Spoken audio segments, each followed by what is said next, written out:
What's up, everybody? I just literally got up. Like, literally, just got up. Got my cup of coffee. I'm good to go. But there was something I just had to get off my chest. Something that happened last night. Something that annoyed the piss out of me. But before I do, if you like this channel, please subscribe, hit the like button. And as you know, I'm the very sexy, the very distinguished, always narcissistic, but never vain, a staunch defender of Rob Liefeld, and Gina Carano, and a lover of all things 90s. Joseph Michael Sontag, or Joam Sontag if you prefer, or as the Pope likes to call me, Minister JMS. Welcome. Yes! That's awesome! So I've been working nights, right? And I've been kind of out of it. There has been a cover of Superman going on. I don't even know if it's Superman, but it's got Superman on the cover. And I've been paying attention to it a little bit. And I finally decided to go to this dude's the actual post, which I think is Tom Taylor, and check it out.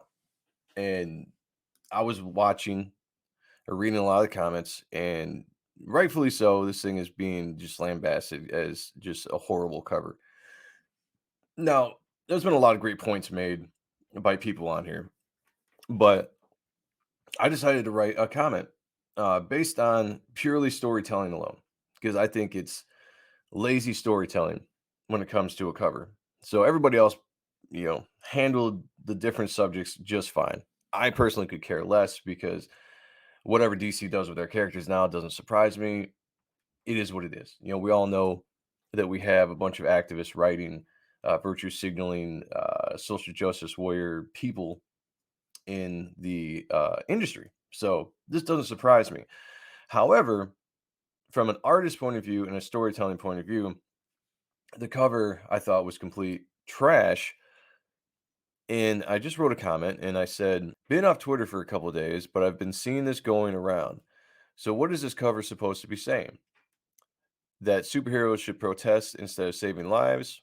It's more important to hold a sign than to save people from a giant monster. Have heroes fallen so low? So I thought that was a good comment. It made sense to me. I got this comment from this guy Romeo. Whatever. He said, "Can't superheroes do both? Didn't realize they had to choose."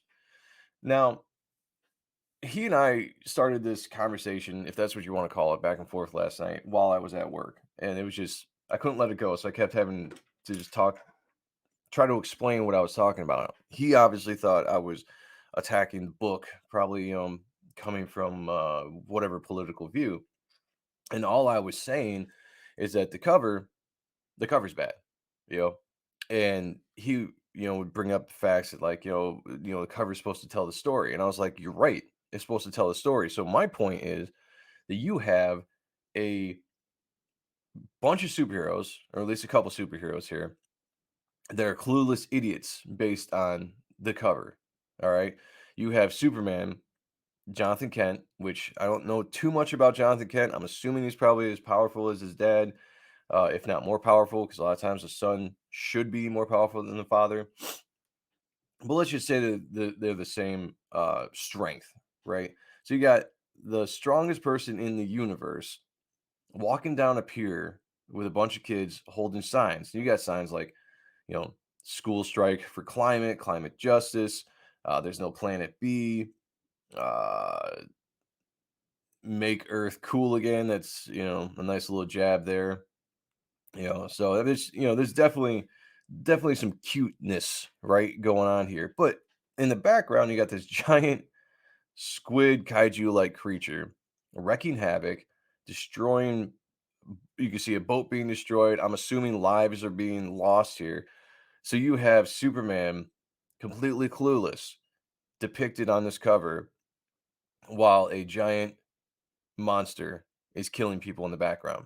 So that tells the story right there. And that was my point. I was like, this is very lazy writing in the cover because you're trying to do something cute on this cover. Uh, but it makes your heroes look like idiots. So whoever did this, the editor to let it go, the writer that decided that this is what he wanted as a cover, and then the artist ultimately drew it. And the art's not bad. I actually don't mind the art at all. It's actually well drawn. If I could just talk about the art for a second, it's good. I dig it. It's not. necessarily my style, but it's not horrible art that you would see today, but it's just horrible storytelling. Somebody should have caught that and be like, hey, this makes our heroes look like absolute idiots, because it does. And in this conversation I had with this dude, I said, I could fix this in 2 seconds. You could do one of two things to fix this easily.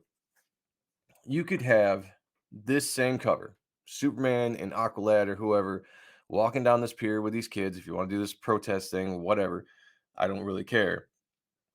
But at the same time, you could have a different angle of the camera showing the monster in the water, maybe just surfacing, maybe just a tentacle coming up just slightly, or maybe just the eyes surfacing out of the water, signaling that there's going to be a looming threat in the story while Superman is doing this protest with this school. So that there's the protest going on, and you know that there's going to be an issue that Superman is going to ultimately have to take care of and defeat and save the day, because that's what Superman does.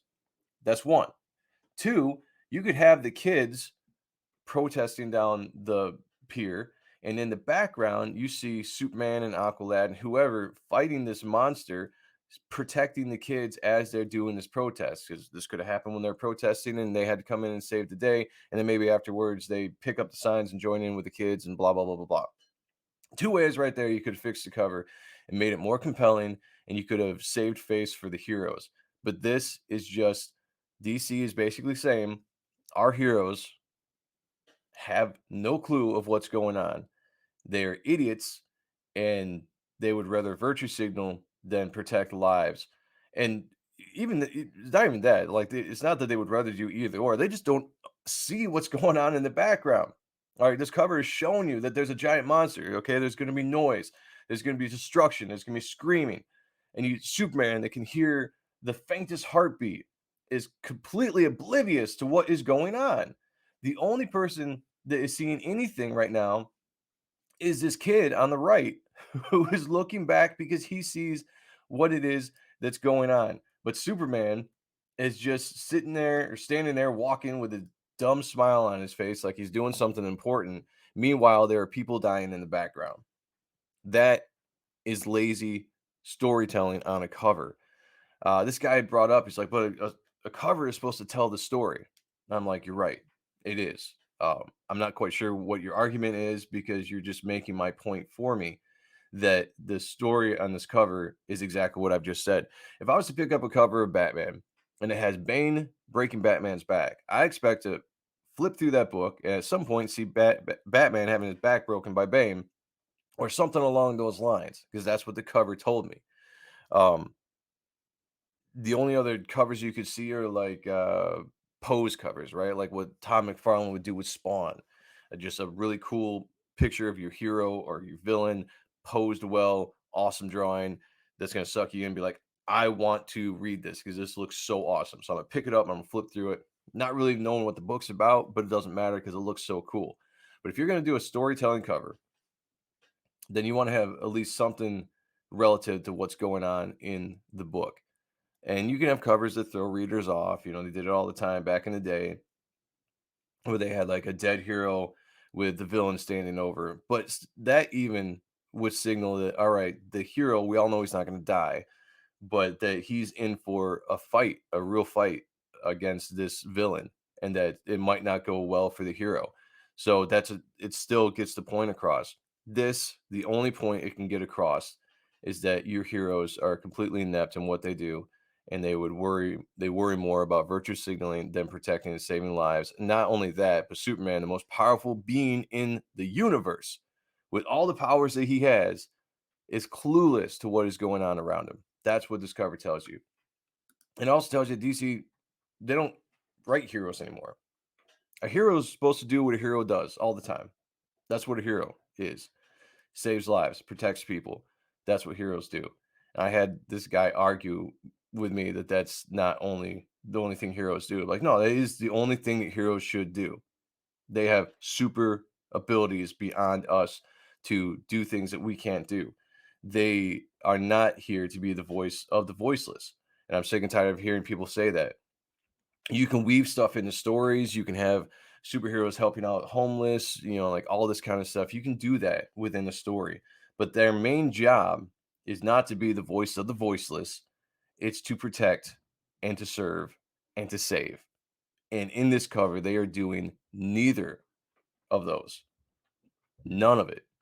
They are clueless. They aren't heroes. And that's the point. DC is not writing heroes anymore. They are writing dumbed down uh, versions of these characters. And I don't personally care anymore because these characters are a lot of them are dead to me. I've got a whole bunch of history of characters and books and art to look at that are awesome and will never go away. They'll never die. Will always be there. So I encourage people to dive into the back issues. There are tons of great story to reread and to get invested into. If you're younger, to jump into and to experience it. The garbage I see nowadays is not it. Um, if you like this kind of stuff, to each your own. I'm not going to get on you about the stuff that you like. Good, I'm glad you like it. But those of us that those of us that paid money throughout our entire lives. I've been collecting comics for 30 years. That's 30 years worth of spending money. I have an opinion, and I'm allowed to give that opinion. And douchebags that want to jump up on Twitter and attack me for it, uh, they can fuck off for all I care. Because I made a very simple comment, not attacking anybody, but asking a question based on a consumer of have heroes fallen so low? And the answer is absolutely yes, they have. So, that being said, I still have the Reaper Destroyer Ash Can on sale. It will be on sale for reserve until November 19th. Check it out today. If you are interested in it, please DM me on any of my social medias and I will let you know how you can get it. $20 for the entire thing. I'm trying to get it shipped by Christmas. Got some awesome art, awesome inks by Joe Weems and Matt Banning, pencils by me, colors by Brian Valenza. This is going to be a true collectible that you're only going to be able to get here and nowhere else. Never printed again. So thanks everyone for checking this out. I really appreciate that. Again, if you like this channel, please subscribe, like, and share it. All right, everyone have a good one. Talk to you later.